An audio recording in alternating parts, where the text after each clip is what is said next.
Bacaan Alkitab diambil dari Roma 7 ayat 1-6. Arti hukum Taurat.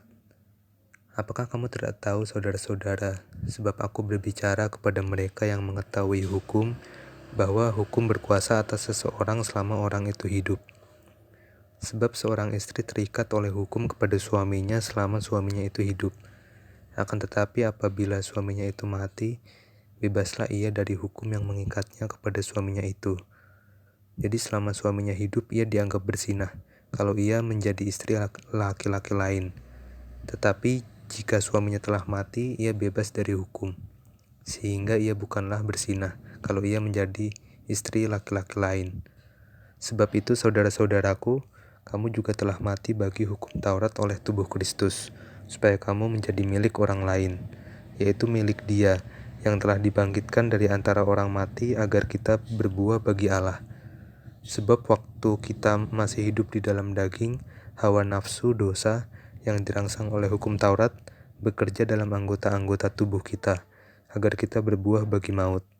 Tetapi sekarang kita telah dibebaskan dari hukum Taurat, sebab kita telah mati bagi Dia yang mengurung kita, sehingga kita sekarang melayani dalam keadaan baru, menurut roh dan bukan dalam keadaan lama menurut huruf hukum Taurat. Demikianlah firman Tuhan. Selamat pagi Bapak Ibu yang terkasih dalam Tuhan Yesus Kristus. Tema renungan wasiat kita pada pagi hari ini adalah otoritas hukum. Nats yang mendasari dari kitab Roma pasal 7 ayat yang pertama. Apakah kamu tidak tahu, saudara-saudara, sebab aku berbicara kepada mereka yang mengetahui hukum, bahwa hukum berkuasa atas seseorang selama orang itu hidup? Hukum Taurat adalah firman Tuhan. Dengan 613 hukum Taurat, Allah mengatur seluruh aspek kehidupan umat percaya. Di dalam Kristus, seluruh hukum Taurat telah digenapi. Melalui kematian dan kebangkitannya, dalam kuasa penebusannya, hukum Taurat telah ditundukkan. Rasul Paulus mengilustrasikan otoritas hukum Taurat dengan hukum perkawinan. Selama suaminya masih hidup, seorang perempuan yang menikah tidak boleh berhubungan intim dengan pria lain. Ia akan dikenai hukum perzinahan. Namun bila suaminya telah meninggal, maka perempuan itu bebas. Melalui karya penebusan Kristus, hukum Taurat telah digenapi, sehingga umat percaya menjadi milik Kristus. Kehidupan umat percaya telah ditebus dengan lunas oleh darah Kristus. Keselamatan tidak lagi diperoleh melalui ketaatan melakukan hukum Taurat, melainkan setiap umat percaya memperoleh pembenaran oleh kematian dan kebangkitan Kristus. Hukum perlu memiliki otoritas yuridis. Tanpa otoritas, hukum tidak dapat ditegakkan. Namun, hukum tidak boleh kehilangan esensinya untuk keselamatan umat manusia. Melalui karya penebusan Kristus, otoritas hukum dibangun di atas dasar kasih dan pengorbanan. Pelaksanaan hukum seharusnya untuk keselamatan manusia, bukan mengorbankan manusia demi legalitas hukum. Esensi hukum senantiasa membebaskan, menghadirkan keselamatan, dan menegakkan keadilan. Hukum Allah sesungguhnya adalah hukum yang memerdekakan.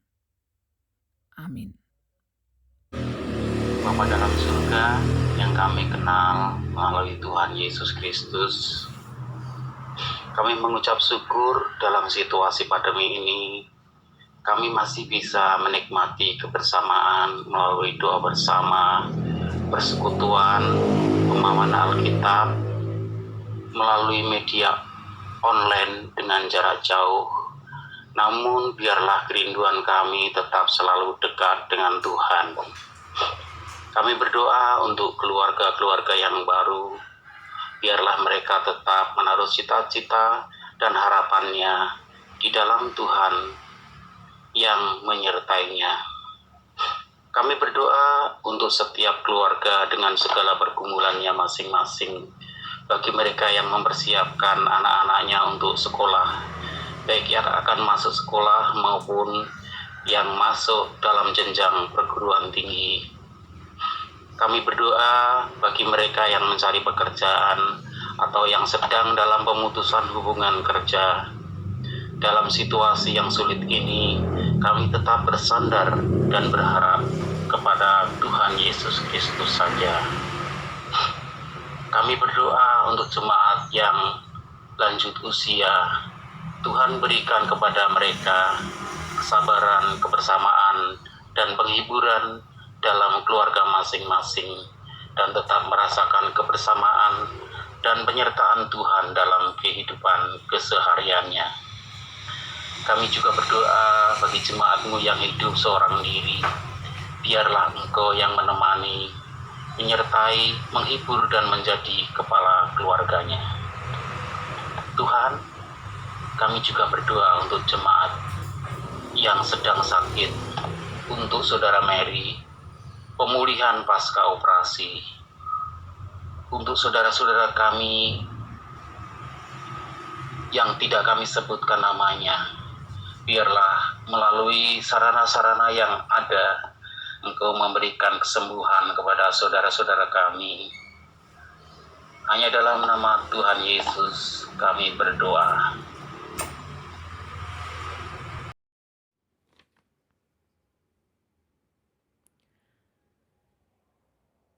Bapa Surgawi, kami mengucap syukur atas penyertaan Tuhan hari ini. Kami berdoa untuk semua pelayan gereja, khususnya GKI Perumnas dan Bajem Kota Bumi, semakin setia melayani dengan sepenuh hati untuk kemuliaan nama Tuhan. Kami berdoa untuk program kerja gereja bisa dilaksanakan dengan baik dan benar, sehingga berdampak bagi banyak orang. Kami berdoa untuk ibadah onsite dan online GKI Perumnas, supaya berjalan dengan lancar, tidak kurang suatu apapun. Dalam Yesus kami berdoa. Allah Bapa yang baik, terima kasih karena Engkau sudah mempersatukan kami pada ibadah pada hari ini. Kami berdoa untuk pemerintahan serta orang-orang yang menjalankan pemerintahan, diberikan kesehatan serta kekuatan untuk melayani masyarakat dengan sepenuh hati. Tuhan, kami berdoa agar keadilan, kesejahteraan merata bagi seluruh rakyat Indonesia. Kami berdoa juga untuk kecepatan vaksin COVID-19 dan masyarakat di negeri ini supaya mau divaksin agar tidak terjadi penambahan korban COVID-19, supaya pandemi ini segera berakhir. Kami berdoa juga bagi saudara-saudara kami yang terkena musibah besar seperti meletusnya Gunung Semeru, gempa bumi, dan banjir. Kiranya bisa diberikan pemulihan kehidupan mereka dengan memberikan sukacita kepada mereka yang telah kehilangan. Kami percaya bahwa Engkau bisa memenuhi kebutuhan mereka dengan baik, seperti tempat tinggal, pakaian, dan makanan, serta kedamaian di hati bagi para korban bencana alam. Di dalam nama Tuhan Yesus, sebagai juru selamat kami yang hidup, kami berdoa dan mengucap syukur. Amin.